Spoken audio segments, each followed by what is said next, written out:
sa pagkapatuloy po ng ating message. Okay? Yung ating pong series is about Be Strong in Grace, at ito yung ikalawang sulat ni Pablo kay Timothy. Okay? So ang topic po natin is about the Lord knows those who are His. At we are talking about yung 2 Timothy chapter 2 verse 16 to 19. Sa mga bago pong kasama natin, sa mga nanonood po, ang Potter's House of Arabia, yung lahat po ng kabuuan po ng Potter's House, lahat po tayo, ang pag-aaral po natin ng salita ng Panginoon ay verse by verse. Okay pa? Nagsimula tayo sa 1 Timothy nung February, and then nandito na po tayo ngayon sa 2 Timothy chapter 2 verse 16 to 19. So ano yung napag-usapan natin last week? Last week ay pinag-usapan natin ito, di ba? Yung 14, sabi doon, keep reminding God's people of these things, warn them before God against quarreling about words. It is of no value and only ruins those who listen. Nare-recall nyo po yung napag-usapan natin last week, yung sa Judges, yung Book of Judge, di ba? Sa tuwing ang bansang Israel ay nakakaranas po ng tagsagana sa ilang taong mapayapa, walang giyera, walang away.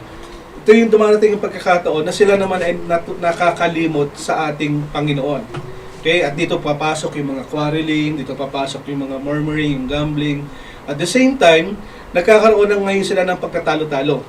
Hanggang sa dumating yung pagkakataon na sasamba na sila ngayon sa mga Diyos-Diyosan, yung mga bansang sumakop sa kanila o yung nasakop nila, ay parang nai-impluensyahan sila. Imbis na sila yung maka-impluensya. Ang gagawin ng Diyos doon sa Book of Judge, magpapadala siya ngayon ng mabuting hari o mabuting judge para i-judge itong mga taong ito. At darating yung mga pagkakataon na yung lahat ng taga-Israel ay hihingi ng tawad sa Diyos, sila ay dumadalangin sa Panginoon, iligtas mo po kami sa ganitong problema, and then the Lord i-deliver naman sila. Paulit-ulit ang kwento doon sa Book of Judge o sa bansang Israel. At habang sila naman ay nakakaranas again ng maraming pagkakataon ng mapayapa, napag-usapan natin yung ilang judges na kung saan parang merong routine, paulit-ulit lang. Parang hindi naman siya parang natatapos. Okay? And if you're going to compare sa buhay natin, may mga pagkakataon sa buhay natin na kapag haya-hayang buhay, pag lahat ay na-answer ng Panginoon yung ating mga request, ang madalas natin sinasabi ay, praise the Lord. Tama? Kapag ka naman dumating yung pagkakataon na ang dami na naman problema, nabaon naman ng konti sa utang, marami na naman nakakagalit, ano mangyayari? Ano ba namang klaseng buhay ito? Nakaka-relate o ako lang yata. Okay. At maraming pagkakataon na sa buhay po natin, katulad ng mga taga-Israel, ang lagi na lang sinasabi, ay nako, ibalik mo na lang kami doon sa Ehipto. Buti pa doon, maganda yung buhay kahit nahihirapan kami.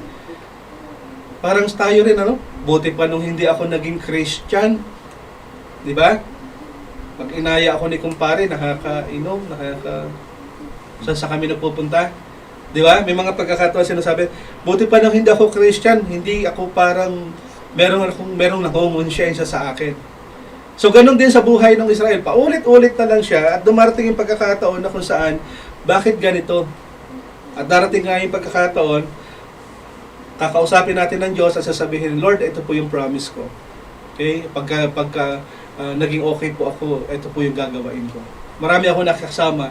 2011 na nagpunta ako ng Saudi, marami ako nakasama na doon sa church namin before, paalisin lang ako ng Panginoon. Baka naka-abroad ako. Kung bibigay ako ng tithes, palalakihin natin yung simbahan, bibili tayong bagong upuan, mga nangako. Tapos mga ilang taon, Pastor, kamusta na yung wala naman nag-abot? Yung mga nag-promise, wala naman. Dahil minsan nakakalimot. Minsan may mga pagkakataong, Lord, iahan mo lang po ako sa hirap na ito, tutulong po ako sa church. Marami kang ipapangako. Pero kapag ka medyo hayahay na yung buhay, minsan naging kaliwali yung church o yung Panginoon. Tama po ba? Nakukuha nyo? Parang galit na kayo sa akin. Iwala-wala sa Potter's House ito. Kaya dumating yung pagkakataon, ang sinasabi natin palagi, kung paano ang naging buhay ng Israel ay parang ups and downs, bad and good, hihingi ng tawad sa Panginoon, lalapit sila, patatawarin sila ng Diyos, i-deliver sila ng Panginoon, parang sa buhay din po natin. Okay po? Kaya napag-usapan natin last week, Dahil yung pinag-uusapan doon sa verse 14 at yung mga previous verses ay lagi nang sinasabi ni Pablo na i-remind mo itong mga kapatid. Okay? Maraming false gospel na papasok, maraming katuruan na papasok, at the same time kapag ang mga kapatiran ay masyado ng kung ano na hinahanap, naghahanapan na sila ngayon ng butas. Nagkakaroon na ng chismisan, nagkakaroon ng mga parang usapan na sino yung mas magaling, si Pablo ba o si Barnabas ba? May mga sasabihin parang, pagka yung ayoko doon sa pang-umagang simba, gusto ko lang sa hapon kasi hindi ko naiintindihan. At minsan namimili na ng pastor. Pag ito yung pastor na magme-message, hindi ako pa-a-attend, pero pag yung paborito ko, parang gano'n, nagte-take side. At lahat ng ito, nangyayari ito dahil ang trabaho ni Satanas is i-divide yung church. At the same time, gagawa siya o kakausapin niya o gagawa ng mga pagkakataon na yung mismong active pa dito sa church ay nauuwi doon sa katuruan ng mga false teachers. Kaya sinasabi niya kay Timothy, marami kang miyembro sa Ephesus at sa dami ng miyembro mo, dapat i-remind mo sila palagi. Or else, yung member ni Timothy, ay mapupunta doon sa mga false gospel. Nakukuha niyo po? Ano yung mga false gospel? Ito yung mga bagay na kung saan nagtuturo na kung hindi na sila naniniwala ngayon kay Kristo. At the same time, kailangan daw na dagdagan yung kanilang gagawain ng good works for them to be able to na maligtas. Okay? At dito, pinag-uusapan natin, ingat, wag ganon. At sa loob ng simbahan, lagi natin sinasabi na napag-usapan natin last week, di ba, yung Yahweh highway at yung false God path. Naalala niyo yan? Di ba? Marami, kasi sabi doon sa Biblia, marami ng mga tao ang nag-abandon doon sa daan patungo sa Diyos. At maraming mga tao na ngayon ang pumili sa daan na kung saan ay paikot-ikot. Di ba? Mas gusto natin yung, parang yung taga-Israel, di ba? 4 na taon lang nila dapat. Di ba? 40 days. Pero naging ilang taon? 40 years. Mas pinili ng mga taga-Israel daw magpaikot-ikot kaysa doon sa dumaan sila na kung saan ayon sa kalooban ng Panginoon. So sa buhay din natin, lagi natin sinasabi na dapat nating maunawaan na yung pattern na nangyayari at the same time yung minsan yung daan patungo doon sa tuwid na buhay. Okay? Daan na kung saan nakakaluwalhati sa Panginoon. Hindi ka naman po talaga sisikat doon. At may mga pagkakataon na parang sa kalipunan ng mga grupong ganito, 1, 2 o 3 lang ang nakakagawa. Lalo na kapag ang kasama mo ay hindi mananampalataya. At ang kagandahan nito, kung tayo ay nandoon sa tamang flock, tamang kawan, okay, lahat tayo ay nawa ay tahakin natin yung daan na kung saan marami nang nag-abandon sa daan na yon. And yet, bakit hindi natin daanan yung daan na ito patungo sa Panginoon? Okay?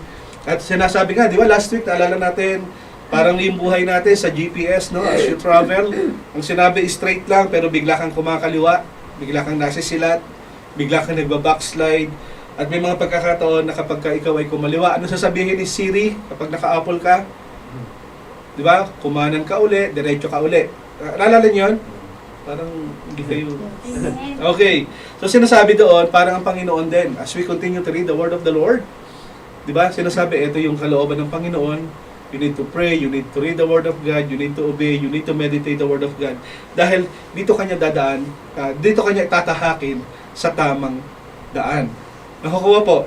At lagi natin pinag-uusapan na kapag tayo po ay naliligaw o nagkakaroon ng parang problema o nagkakaroon tayo ng parang nadi-disturb yung ating pong paglakad sa Panginoon at may mga pagkakataon na kung saan nakafocus tayo sa sarili natin.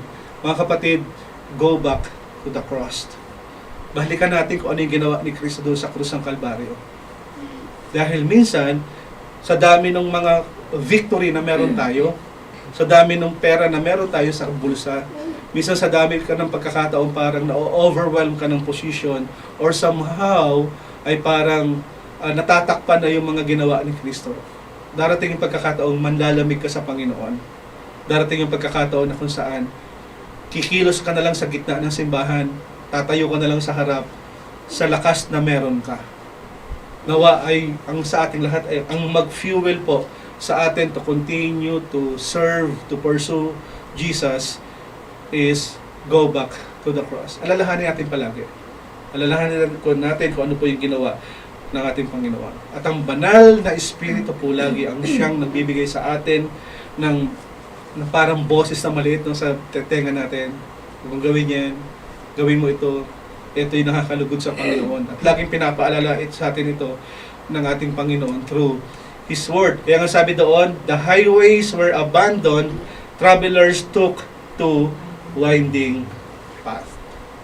Doon tayo sa daan na kung saan na marami nang nag-abandon, marami nang umalis, at kadalasan ay hindi nakakatapos doon sa kanilang pag-pursue kay Jesus. At ang sabi dito, remind po natin lagi ang mga kapatiran dahil sabi doon, maraming mga pagkakataon na tayo ay magkatalo-talo. Okay? Maraming mga pagkakataon na kung saan ay wala namang kwenta yung kwento na nangyayari. At sa loob po ng Potter's House, sa kabuuan ng Potter's House, lagi natin ito sinasabi, anything na meron kayong gustong sabihin, magdala ka ng witness, people who will parang testify na kunyari, yung pastor, no? Kunyari si pastor, ayaw namin kasi malaki siyang sumubo. Magsama ka pa ng dalawa para sabihin, ang lakas niyang kumain, pastor, ayaw namin sa'yo kasi malakas kang kumain. Okay, parang sinasabi po natin, kung meron kayong gustong sabihin sa kapatid, sa pastor, o sa mga kapatiran, kung sa tingin nyo ay nakaka-distract, kausapin nyo yung tao ng diretso. Or else, stop gossiping. Galit? Nandyan pa kayo? Di ba? Stop gossiping. Hindi po natin dito pinag-uusapan kung sino yung mas magaling, kung sino yung mas mahusay, sino yung malaki magbigay, sino yung mas mabango yung pabango. Hindi ganon. Kung meron kayong pag-uusapan, pag-usapan natin yung kabutihan, katapatan ng Panginoon sa ating buhay. Again, mga kapatid, maraming katulad ng Bible verse na sinabi natin, there are some quarreling about words, wala naman talagang value, at kadalasan, yung mga bagong mananampalataya na makakapakinig sa atin, kung kinikismis natin yung ating kapwa, matitisod yun sa atin eh. Nakuha niyo po? Habang tayo ay maliit, dahil tayo ay pasimula pa lamang. Ngayon pa lang ay maging routine, maging culture natin. Pag may naririnig kayong chismis about sa isang kapatid, anong gagawin natin? Stop. Itigil mo yung kapatid. Kausapin mo yung taong concern dahil ayaw namin ng chismis. Amen? Amen. O gusto nyo ng chismis? Walang marites dito. Pangalan lang ng tao, pero sila ay marangal. Okay. Purihin ng Panginoon. So, paano natin ngayon maiiwasan yung sinasabi sa verse 14? Naalala nyo? Ang sabi sa Bible, basahin po natin. Do your best. May tatlo, ulit. Sabay-sabay po natin basahin. Verse 15. Do your best to present yourself to God as one approved, a worker who does not need to be ashamed and who correctly handles the word of truth. Ang sabi doon muna tayo mag-focus. Do your best. Are you doing your best for the Lord? Yung totoo. Amen. Talaga? Amen. Amen. Do your best. Parang ganito yun. Kunyari yung pastor ang sabi tayo ay mananawagan, meron tayong kanya-kanyang toka, lilinisin natin yung simbahan. By the way, ang nag-vacuum po nung sahig ay si Seb. Tinulungan niya kami kagabi na mag-vacuum. So sabi doon, gusto ng pastor, lahat tayo ay maglilinis at meron tayong toka. Nagkataon na nautusan si Inday, okay, yung nakamaroon. Siya ay magba-vacuum. At nung natapos siyang mag-vacuum, umalis siya sa kanyang pwesto ng walang bahid na dumi at umalis siya dun sa pwesto na masayang-masaya. Tama ba? Mukha siyang masaya, no? Okay. And then, napansin natin, sa example natin, meron namang isang babae na ganun din ang trabaho, pero dumating ang pagkakataon, makikita natin sa babae, yung ano daw? Parang, okay, magbanggit ng pangalan, ha? Okay, marami kasi sa atin, minsan kapag nabigyan ng task, di ba? Minsan pagka hindi natin gusto, sasabihin natin, ano ba naman ito? Alam niyo nang ayoko naghuhugas, bakit niya ako pinaguhugas? Tama? May mga pagkakataon, binibigyan tayo ng task, utos ka ng utos, kaya marami nagagalit sa akin kasi pala utos ako. Utos ka ng utos, nakakapagod na, di ba? At may mga pagkakataon, ano pa naman pastor ito? Wala namang binibigay sa akin trabaho. Nakukuha niyo po? Kaya mangyayari, magkikismisan sila habang naglilinis at darating yung pagkakataon na parang yung best nila ay hindi nabibigay. Instead na best ang gagawin niya, nagiging beast mode. No? May kakilala kayong ganun. Okay. so, sa trabaho, no? Kunyari, ang trabaho. Kung ang trabaho ko, kunyari ang trabaho ko, actually, ilang taon akong naging taga-timpla ng tsaa ng amo ko.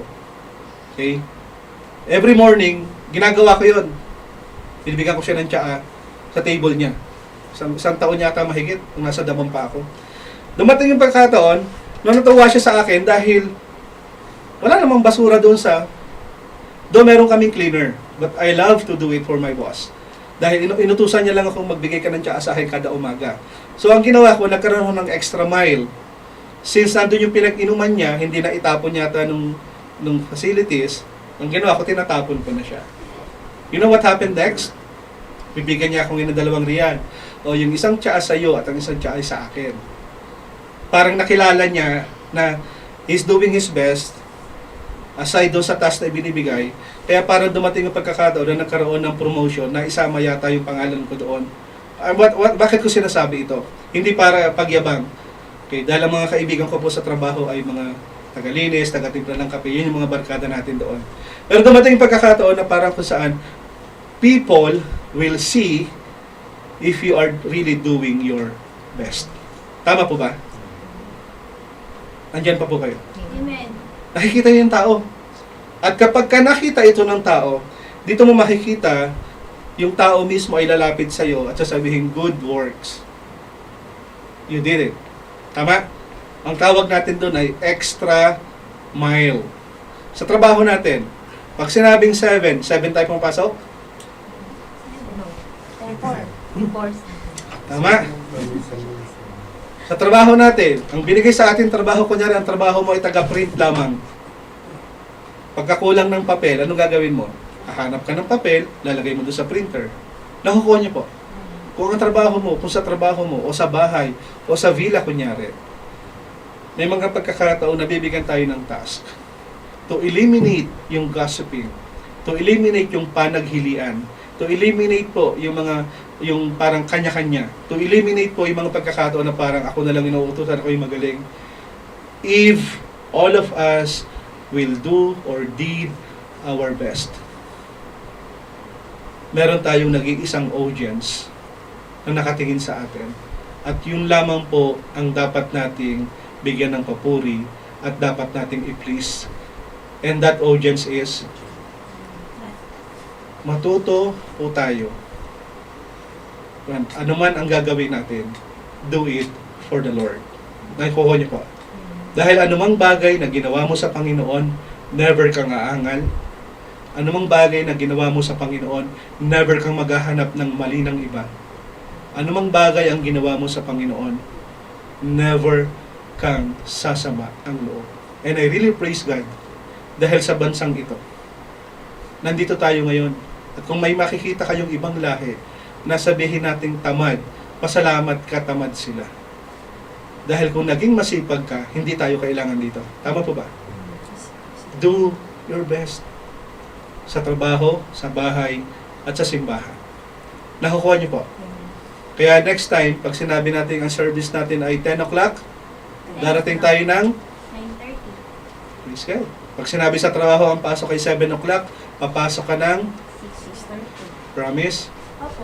Okay. Anything na ginagawa natin sa Panginoon, let's do our best. Sa dalawang salitang ito, alin dito yung gumagawa ng best at alin dito yung hindi gumagawa ng best?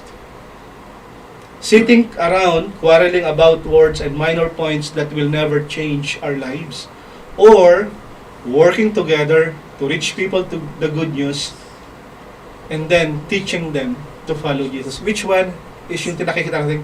Do your best. 1 or 2? Second part. Second paragraph. Bakit?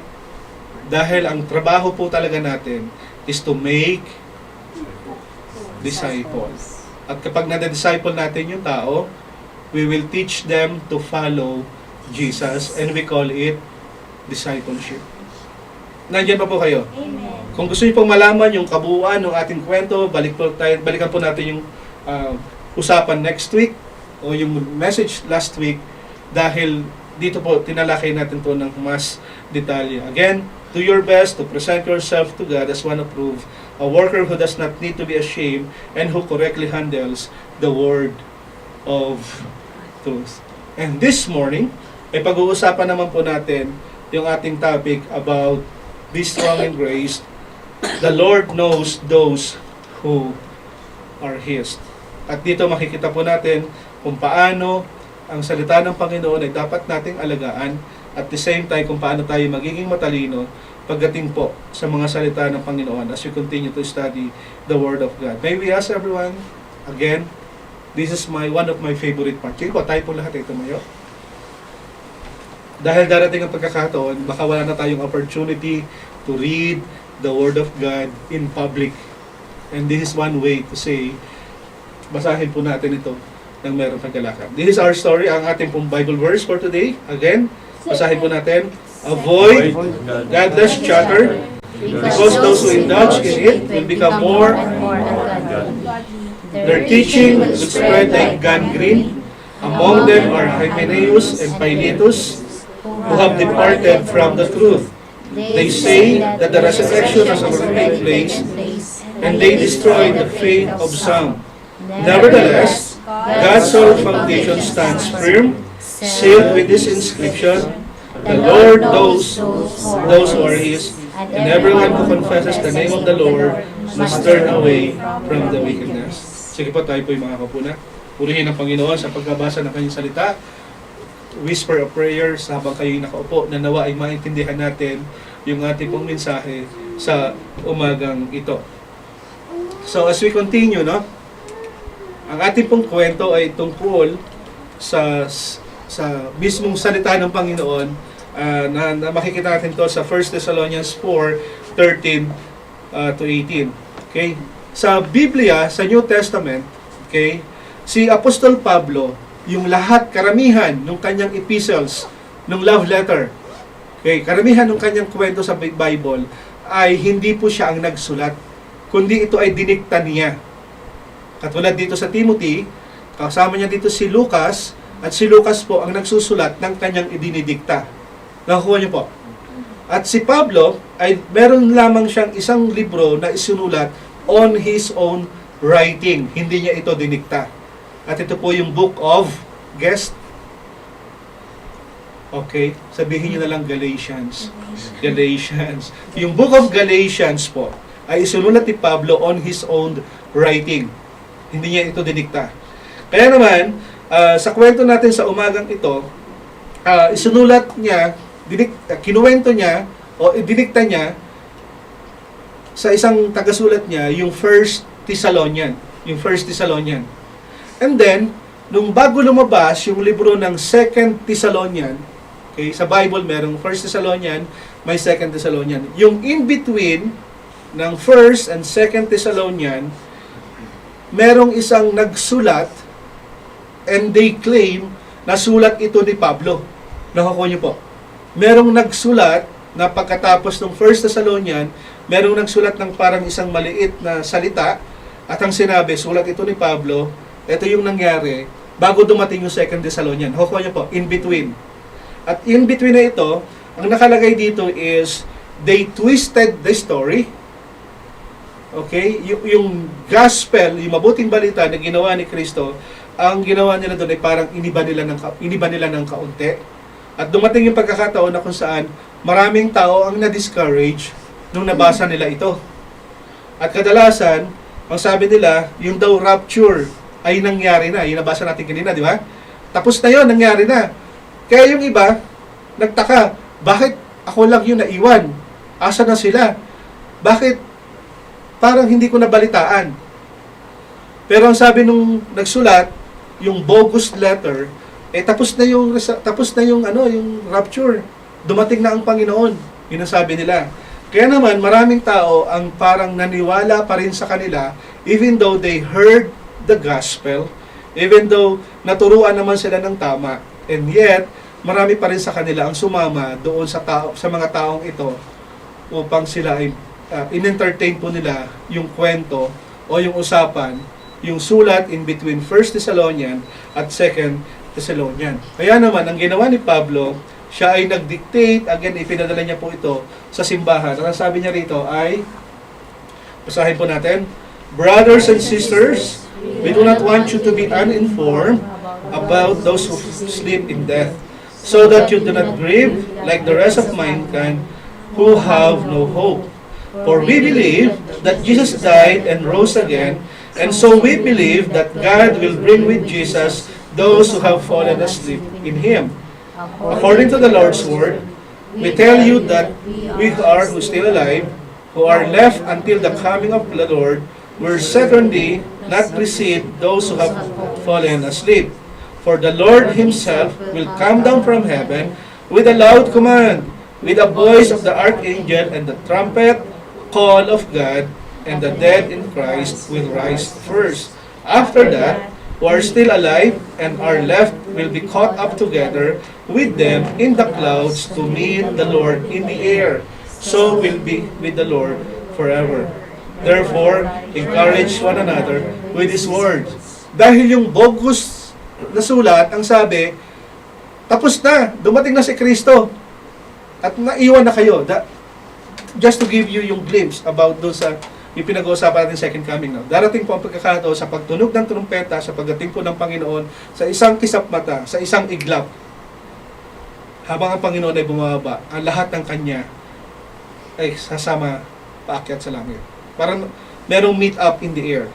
Nandyan pa po kayo. We call it rapture. Okay? Ang sabi nung bogus na letter, tapos na yun, nangyari na yun. At marami ang nadismaya, marami ang na-discourage. Kaya naman sabi ni Pablo, teka muna, inulit niya again sa 2 Thessalonians 4, 6-8, actually 1 Thessalonian siya. Sorry, 1 Thessalonian, hindi pa. Dahil pagdating ng Panginoon, merong archangel, merong malakas sa trumpeta, merong loud noise, at yung mga namatay na, di ba? Lahat ng ito ay sama-samang aakyat sa langit kasama ni Kristo. Merong meet up in the air. Nandiyan po kayo. Kaya yung nagtuturo noon, sabi noon, hindi tama yun. At ang sabi ni Pablo, dahil nga mali iyon, at ito yung sinulat niya, sabi niya doon sa 17, "Paul, write this greeting in my own hand, which is the distinguishing mark in all my letters. This is how I write." Ang sabi ni Pablo, alam niyo naman ako magsulat. Pag meron ako ay nagsulat at kahit i-dictate ko ito, meron siyang laging closing remark at may mga pirma ito. Di ba? Naalala niyo kapag nung sa mga kwento na makikita natin, di ba? Pag merong sulat, meron silang ginagawang tutuluan ng kulay pula na parang kandila, wax. Diba? Tapos merong yung sing-sing nila, parang signet na ito yung sulat na galing doon sa taong ito. Tama? Ganon, So, sabi ni Pablo, ganon din ako. Pag ako ay nagsulat, meron akong signature. Meron akong closing mark at makikita nyo ito. Kaya sabi ni Pablo, since hindi naman sa akin ito galing, ang pinagtataka niya, bakit marami ang naniwala. Okay? If you want to know more, doon sa verse 16 to 18 na pinag-uusapan natin, okay? Meron tayong 4 na message, isang buwang message. We will talk about the last days, second coming of Christ, kasama sa Timothy. Okay po? So, doon ko na lang kayo bibigyan ng maraming kwento patungkol dito. Ang katotohanan, marami sa atin, di ba, na alam natin na ito ay sinulat ng Panginoon sa Biblia. Ito yung itinuturo ng Biblia. At kung ikaw yung taong palabasa, ikaw, madali mong madidistinguish kapag ang isang turo ay mali at tama. Pero kung ikaw ang taong nakadepende lamang sa Facebook, nakadepende ka lang doon sa Bible verse na nagpa-pop up sa Facebook, mag-ingat po tayo. You really need to read, study, meditate, memorize the Word of God. Dahil kung hindi po, matutulad tayo doon sa mga taga-Ephesus sa church ni Timothy, nung kahit una pa man, ay marami ng mga maling turo ang lumalabas. At lalo po ngayon, sobrang talamak ang mga false gospel, prosperity gospel, at marami pang gospel ang lumalabas na kung saan mas kailangan nila magpakabuti na lang tayo. Pagka mabait tayo sa isa't isa, happy na tayo. At kapag happy na tayo, we feel just like we are in heaven. Nakukuha niyo po? Kung tayo ay magiging isang maging anong tawag sa ganun? Deboto pagdating sa salita ng Panginoon. Madali po natin malalaman kung ito ay galing sa Diyos at hindi galing sa Diyos. At kung kayo po ay may mga ine-entertain na kwento or mga preacher na kung saan mali na po yung itinuturo, please stop watching and entertain nyo po yung mga kwento nila. Meron po ako isang napakalapit na kaibigan dito po sa Saudi. Kasama ko po siya before. Yung taong ito ay masyadong naghahanap po talaga para sa kanya. Hindi, Kuya Marvin, gusto ko malaman yung truth. What he did, nag-jump siya ng maraming church, from one church to another church. Hindi ko na siya napigilan. At dumating sa pagkakataon na nanonood na siya ngayon sa YouTube to find out that ngayon ay belong na siya doon sa isang sekta na kung saan hindi mo na kailangan mag-confess ng sin, pinatawad naman tayo ng Diyos. Nakukuha niyo po? Nandiyan pa po kayo? Yes po. Dumating yung pagkakataon na kung saan ako na ngayon ang tinuturuan at ang sabi sa akin, hindi mo na kailangan, pastor, humingi ng tawad sa Diyos kasi pinatawad ka na. At saka napag-aralan namin, pastor, na di bali akong mambabae sa Saudi. Total, ligtas naman ako eh. Mambabae ka na rin. Matatawarin ka naman ng Diyos eh. Tsaka tapos na yun, ginawa na ni Kristo. Grabe. Sobrang nung narinig ko sa kanya to, halos maiyak ako. At sabi ko, bakit ganun ang nangyari? Kung ayaw niyo magaya dun sa kaibigan ko, I will not say the name. Please, kung meron kayong pinakikinggan about false gospel, prosperity gospel, something like they twist yung turo ng Panginoon, turn it off. Kung meron kayong babasahin nila, turn it off.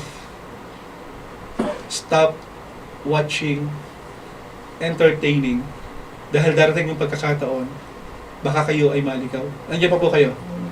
Parang galit na naman kayo sa akin dahil pinagsasabihan. Hindi po sapat yung sinasabing dapat maging mabuti lang tayo. Ang kailangan natin gawin ay gumawa tayo ng paraan para tayo ay maging matuwid sa Diyos. Nakukuha niyo po? Kapag ganun na yung kwentuhan, teka muna, parang may mali. Alam natin na sabi sa Biblia, di ba? Walang matuwid, wala kahit isa. So hindi mo kailangan gumawa ng bagay para maging matuwid ka sa harap ng Diyos. At ang sabi doon, walang sino man, all of us ay nagkasala. Tama? At kung tayo ay nagkasala, sabi nga, kailangan din natin humingi ng tawad sa ating Panginoon. So walang exempted. Meaning to say, kapag may mga turo about pagpakabait tayo, gawin natin yung makakasaya sa atin, tulungan na lang natin yung sarili natin, and most of the time, sa kwento natin ngayon, napaka-appealing po, very appealing yung mga kwento about opposition kay Kristo. Tama po? At may mga pagkakataon na yung tamang turo ang siyang pinahihinto at the same time, pinapatigil. Kaya kung kayo po ay tamad magbasa ng Biblia, I encourage everyone, read your Bible. Nandiyan pa po kayo? Amen. Pagkausapang Bible, naanto kayo lahat, ano? Okay, malinaw po ang sinasabi sa Biblia na walang sino mang no one is righteous, di ba? And everyone are fall short po sa glory ng Panginoon. At alam natin, mga kapatid, na tayong lahat, according sa salita ng Panginoon, that tayo ay matuwid sa harap ng Diyos sa pamamagitan ng pananampalataya. Nakukuha niyo po. At tayong lahat, sabi nga, kaya ka gumagawa ng mabuti kasi ikaw ay ligtas na.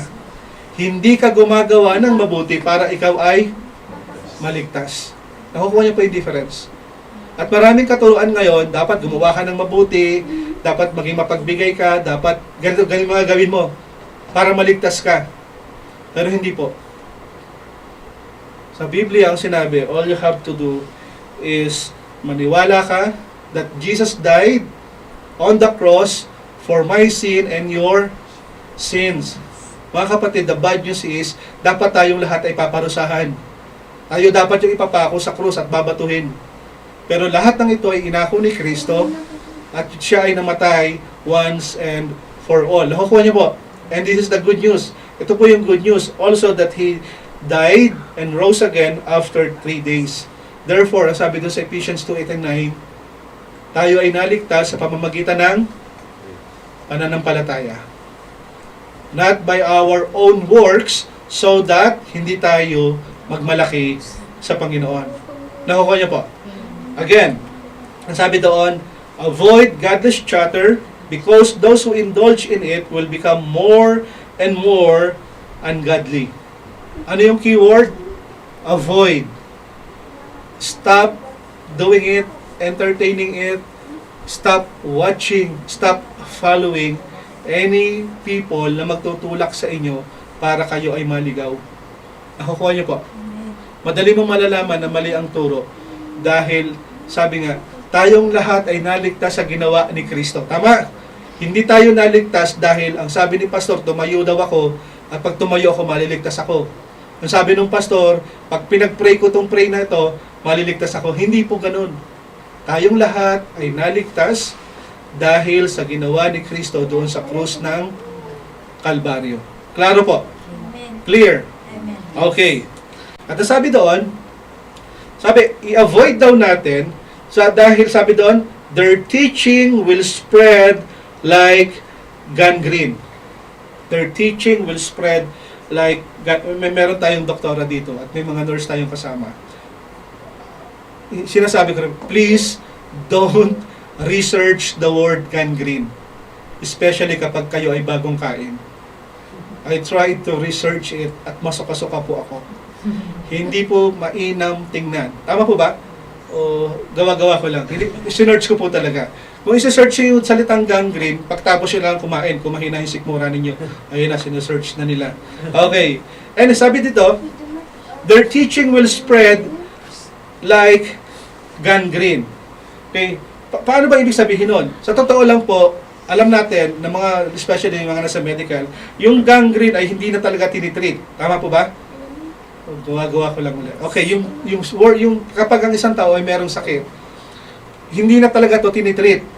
At the same time, sinabi doon, we cannot fight gangrene. Ang gagawin lang ng mga doktor, paano? Amputate. Puputulin. Halimbawa, ganito. Kung ang aking kaliwang kamay ay may gangrene, okay? Yung kaliwang kamay may gangrene. Therefore, kakalat yan, tama? Pagka kumalat ito, ang sasabihin ng doktor, ay nako Marvin, kawawa ka naman. Wala nang gabot ang gangrene. Ang kailangan natin gawin ay puputulin para hindi kumalat sa katawan. Tama po ba? Okay, salamat, meron sumagot. We cannot save the arms, but we can save the person. Yun ang sasabihin ng doktor. Okay? Kasi nga, pag ito ay kumalat, malaking problema. Ganon din po sa false gospel. Yung false teaching. Please do not argue sa mga taong nagtuturo ng mali. Hindi kayo mananalo. Nakukuha niyo po. Kasi para silang gangrene. Okay? Hindi nyo na sila kayang i-save at i-treat. Panginoon ang bahala sa kanila.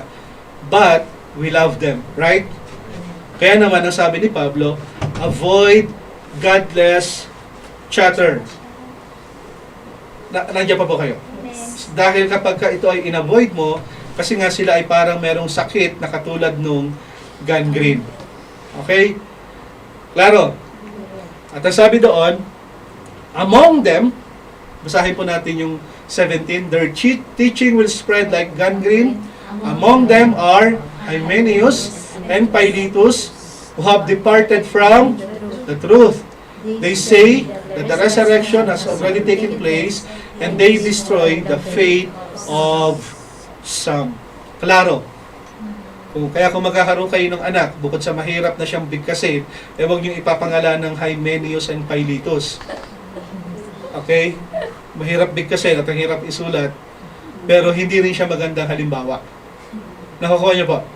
Okay. Sabi doon, yung mga turo nila ay hindi po talaga tama. Kaya sinulat ni Pablo, in between, di ba sabi niya doon kanina sa 1 Thessalonians chapter 4, di ba? Merong mangyayari muna bago mangyari yung tinatawag na pagdating ni Kristo.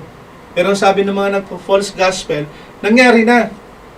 Di ba? At kung kayo ay mahilig manood at magbasa ng mga nangyayari sa pagkakataon natin ngayon, ano? sabi nga, we are on the last days. Okay? Pero nung panahon ni Timothy, merong nang nagturo.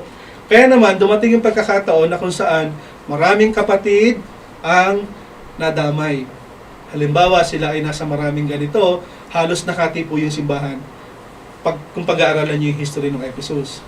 At dahil nga halos nakati sila, dumating yung pagkakataon na parang nagkaroon na ng sisihan. Bakit ba naman kasi hindi sa amin tinuro? Bakit ba naman kasi meron mang ganito nagturo? At maraming pagkakataon na sinasabi nila, bakit ba nakapasok ito sa loob ng simbahan? That's why I'm telling you mga kapatid, sobrang ikli at simple lang ng ating message. Avoid godless chatter. Dahil darating ang pagkakataon na baka magkaroon tayo ng parang Hymenaeus and Philetus sa gitna ng simbahan at magtuturo ng mali. At kapag ito ay nagturo ng mali, marami tayong baka kapatid na madamay. Nakukuha niyo po. Since we are talking about false gospel, doon muna tayo mag-focus sa false gospel. Okay? Pero karamihan kasi sa loob ng simbahan, mapamalaki o mapamaliit. Okay? Maraming mga pagkakataon, yung verse 15 na binasa natin kanina, di ba? Verse 14, ang sabi doon, ano raw? Maraming mga godless chatter, maraming chismisan, maraming mga kwentuhan sa loob na hindi naman talaga makakatulong sa simbahan. Again, inulit ni Pablo sa verse 16, iwasan na natin ng mga taong ganito dahil sila ay maghahasik ng lagim at the same time ay ililigaw nila ang karamihan. Kaya mga kapatid, sa pagkakataon pong ito, lagi nating tingnan. Pag may nagturo ng iba, madali mo siyang madi-decipher, madi-discern kapag ito ay false gospel and true gospel. Anything na may nagtuturo about especially salvation at hindi nakabase dun sa ginawa ni Kristo sa krus, then it is false gospel. Nakukuha niyo po. If you want to know more about yung resurrection ni Christ, read 1 Corinthians chapter 15. Doon po natin ito makikita. Okay?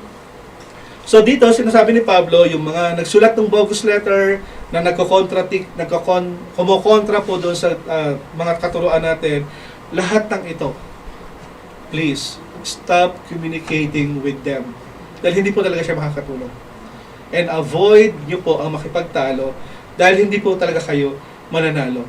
Baka kasi dumating ang pagkakataon na parang wini-weigh natin lahat, imbis na tayo ay makisama, nakikisama pa tayo.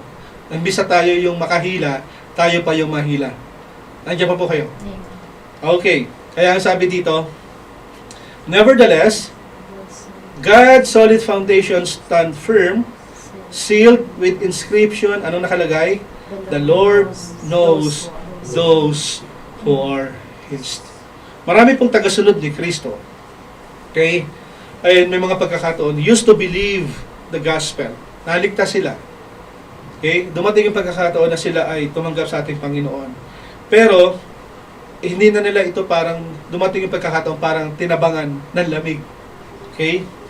At marami rin mga pagkakataon na parang hindi na sila naniniwala sa Diyos. At sasabihin nila, makikita ko ba si nanay at si tatay sa langit? Natanong nyo na ba yun? Pagka namatay kaya ako, makakasama ko kaya yung mga mahal ko sa buhay sa langit? Natanong nyo na po yun? At maraming mga pagkakataon na kung saan, paano ba natin malalaman? Okay. So sa buhay natin ito, no, since maraming ang natuturo ng mali. At the same time, ang sabi nga nila, yung dilema kasi ng maraming mananampalataya, yung salvation, okay, at yung sanctification. Yung pong salvation, tayong lahat ay naligtas saan? Sa ginawa ni Kristo sa krus. Period. Nakukuha niyo po. At habang tayo ay naligtas, meron tayong tinatawag na sanctification. Set apart.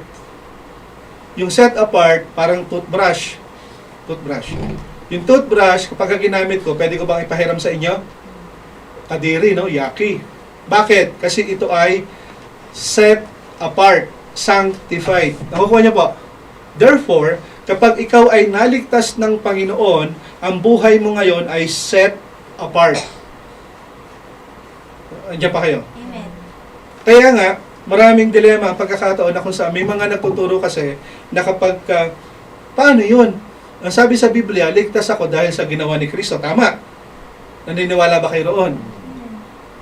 Hindi dahil ikaw ay nag-pray, hindi dahil humarap, pinatayo ka at pumunta ka sa harap, hindi ganon. Naligtas tayo saan? Dahil sa ginawa ni Kristo sa krus. At kung tayo nga ay naligtas, tayo ay mga anak ng Diyos. At darating ang pagkakataon na tayo ay set apart, meaning to say, yung mga usual na ginagawa mo before ay hindi mo na siya ginagawa. Tama? Dahil ikaw ay set apart, unti-unti kang nagbabago. Kung ang isang tao ay meron talagang pananampalataya sa Diyos, ang una mangyayari sa kanya ay merong transformation. Nagtatransform yung buhay. At pag nag-transform ang buhay, syempre, hindi naman automatic ikaw ay banal. Tama? You are saved at papunta ka doon sa sanctification. Kapag ako po ba ay nakagawa ng kasalanan, ako po ba ay ligtas pa? Halimbawa, nagsinungaling ako, nagnakaw ako kunyari. Dinukutan ko kunyari si doktora ng 1,000 real. Nahuli ako ni doktora.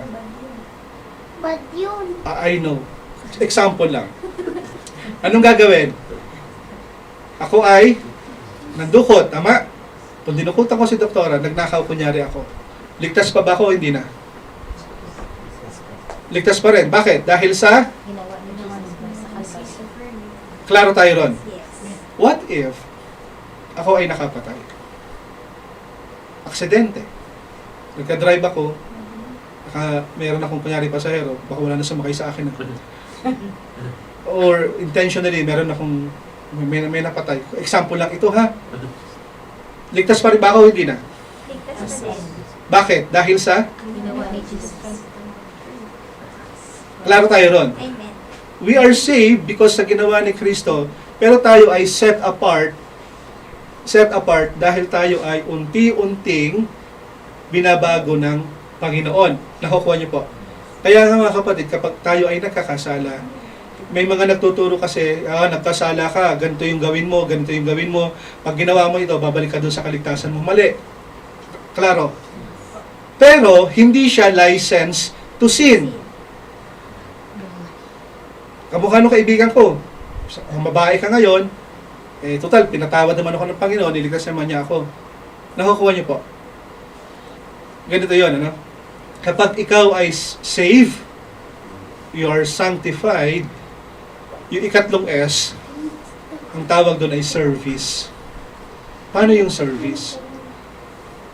Kapag ang isang tao ay merong malapit na relasyon sa Panginoon, ang una niyang ginagawa at hinahanap, makapag-serve. Paano? Make disciple. Nakukuha niyo po. Yun yung ikatlong S. Dahil you will serve because ang nag-overflow sa heart mo ay yung pag-ibig ni Kristo sa iyo. Dahil ako ay pinatawad ni Kristo, therefore kaya ko rin patawarin yung mga tao nagkasala sa akin. Dahil maraming tao kinichismis ako, patatawarin ko siya, but I will continue pursue Jesus. Klaro po. Yes. We are saved dahil sa ginawa ni Kristo sa krus. And we are sanctified daily para tayo ay maging kawangis ni Kristo. Kaya pag nasisilat, nagkakamali, nagbabackslide, merong karumal-dumal na kasalanan parang hindi na kayang patawarin ng Panginoon ng tao, ang sabi natin, go back to the cross. Klaro? Amen.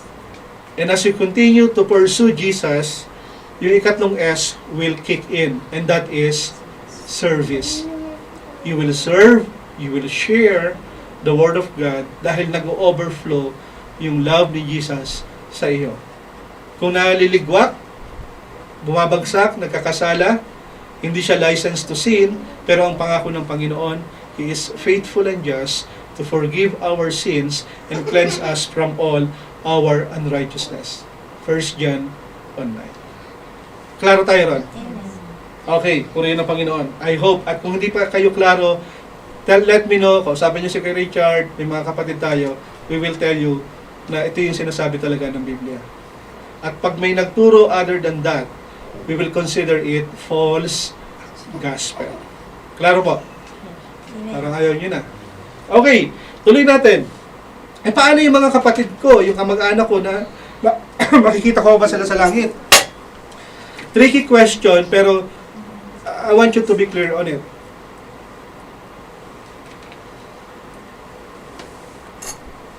Malinaw po ang sinasabi ng Biblia na kapag ang sino mang naniwala kay Jesus, tinanggap si Kristo bilang Lord and Savior, ang pangako niya ay we will have an eternal.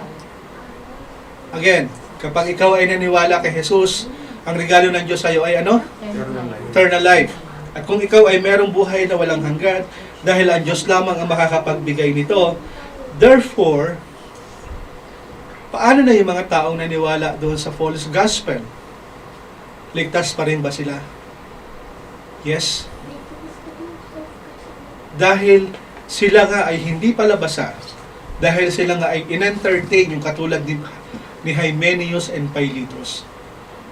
At may mga pagkakataon parang naligaw ako ng landas.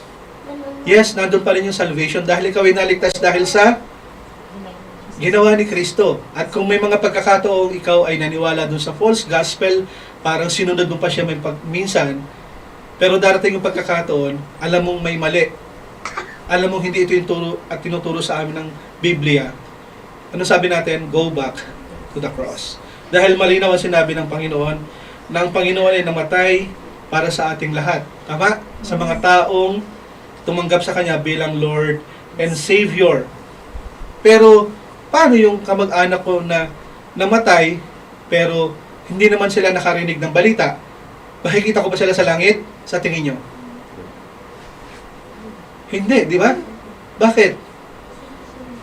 Ang sabi kasi sa Biblia, sapagkat itinakda sa buhay ng isang tao ang mamatay ng minsan, at pagkatapos nito ay paghuhukom. Pag ikaw ay huhukuman, magsusulit ka sa Diyos, merong test. Tatanungin, bakit ka papasok sa langit? Might say, ganun ang tanong kunyari, ano?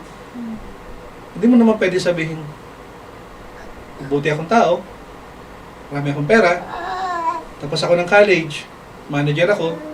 Hindi ganun. Hindi yun ang susi sa langit. Di ba? Ano sabi sa Bible? Jesus is the way, the truth, and the life. No one comes to the Father except by me. John 3:16. For God so loved the world that He gave His only begotten Son. Whoever believes in Him should not perish, but have eternal life. At ang sinabi sa Ephesians 2:8 and 9, for by grace you have been saved through faith, not by your own works. Bakit? So that no one can boast. Klaro mga kapatid. Kaya nga, may mga pagkakataon, kung may mga kapatid tayo na sabihin natin parang naligaw ng lindas, sumama sa ganito, we love them. Continue to pray for them. Dahil niligtas din sila ng Panginoon. Ngayon, ano magiging trabaho natin? Why not focus doon sa mga hindi pa nakakarinig ng salita ng Panginoon? Dahil itong mga taong ito, yung mga hindi pa nakakarinig ng salita ng Panginoon, pag sila ay naniwala, sumunod doon sa mga nagtuturo ng mali, there's no way na ito ay maligtas pa. Nakukuha niyo po? So, ang focus natin ay hindi yung isda ng merong palaisdaan. Ang focus natin ay hindi yung goldfish sa loob ng aquarium. Ang focus natin ay, alin? Yung mga isda na wala pa dun sa aquarium. Ang focus natin ay yung mga kapatid, yung mga tao na kung saan wala pang relasyon sa Diyos. Kung meron kayong kapatid o kakilala na alam niyong naligaw ng landas, alam niyo dati siyang nag-church, alam niyo meron siyang relasyon kay Kristo, ngayon ay huminto na. Pray for them. And ask the Lord today, at sabihin natin, Lord, sino pa po yung mga taong dapat kong bahagian ng iyong salita? Dahil kapag sila ay naturuan ng mali, baka hindi na sila maligtas. Nakukuha niyo ba? Kaya ang sabi ng Panginoon, everyone, sabi sa Bible, everyone who confess the name of the Lord, ano raw? Must turn away from wickedness. And that wickedness, we call it false gospel. Anything na mali ang tinuturo, tandaan natin na sa umagang ito, you need to make a choice this morning. Kung sa tingin mo, sino pa ba yung mga tao na dapat makapakinig ng mabuting balita? At least 3 lang. Okay? In your mind. Focus lang kayo sandali. In your mind. Write down in your mind. Kahit 3 tao lang. Nasa tingin nyo, napabahagian ko ng salita. And continue to pray for them. Dahil baka sila ay maturuan ng mali. Alam natin na hindi na ito, baka hindi na sila maligtas. At mahirati na sila ron. Ang sabi sa Bible, nevertheless, God's solid foundation stands firm, sealed with these inscriptions. Ano sabi? The Lord knows those who are His. Alam ng Panginoon, kilala ng Panginoon kung sino ka. At alam natin na sa salita ng Panginoon, okay, yung truth na tinuturo natin, yun lang yung dapat nating saligan. At doon lang tayo dapat manampalataya sa ginawa ni Kristo sa krus. At kung meron kayong mga kakilala, o kahit tayo man, ay minsan ay parang nadadagit, o may mga pagkakataon tayo ay merong lured, o yung parang sima na mangingisda, pag nakakita ka, uy, ipopost ko kaya ito, maganda ito eh. Pero in the end, mali pala yung tinuturo. Ingat din kayo doon mga kapatid. And especially, ingat din tayo dahil hindi porket Bible verse, tama na iyon. Kasi minsan mali po yung pagkakadampot. You need to study it very, very hard. And ask the Holy Spirit na turuan tayo dahil ayaw natin na tayo ay makapagturo din ng mali sa iba. Again mga kapatid, let's focus doon sa mga kapatid, sa mga tao na kung saan wala pang personal na ugnayan sa ating Panginoon. Pag-pray natin sila dahil darating ang pagkakataon na sila man din ay magsusulit sa harap ng Diyos. At kung tayo ang gagamitin ng Panginoon, pag-pray natin na bigyan tayo ng lakas ng loob at tapang to share the pure gospel of God. And please, avoid godless chatter. Iwasan po natin ito. At kung may mga pagkakataon na meron kayong kakilalang kapatid na natuturuan man ng mali, pray for them, talk to them. And again, kung tayo ay nasa silat at hindi tayo makabalik-balik kung ano man yung ginagawa natin, kung nawala na sa sigla ng buhay natin yung maglingkod sa Panginoon at may mga pagkakataon para tayo ay naliligaw na, go back to the cross. Dahil doon sa krus ng Kalbaryo, tayo ay naligtas. And sabi nga sa Biblia, 2 Timothy 2:19, the Lord knows those who are His. Let's pray. Panginoon, salamat po sa umagang to na pinagkaloob mo. Purihin ka, takilain ka, Panginoon. Dalangin po namin, Panginoon, na minsan pa sa linaw ng iyong mga salita. Help us to avoid godless chatter dahil hindi naman po talaga makakatulong sa mga pakinig. Turuan at tulungan mo po kami na kung kami mag-uusap, pag-usapan namin how good and faithful you are in our lives. Kung paano mo kami niligtas at kung paano namin natanggap ang iyong salita sa buhay namin ito. Panginoon, dumadalangin po kami na bigyan mo nga po kami ng hunger and thirst and burden, O Lord, to share your gospel to others. Katulad ng ipinag-uutos. Alam namin, Lord, na hindi kami sisikat sa mga ganitong pagkakataon. But one thing is for sure.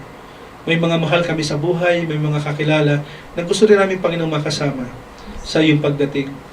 Bigyan mo kami, Panginoon, ng pagkakataon sa tulong at gabay ng Banal na Espiritu na maibahagi po namin ang iyong salita upang ang kaligtasang ikaw po ang nagkaloob ay maipaabot din po namin sa mga taong mapapahaya mong makapakinig ng iyong mga salita sa pamamagitan po namin.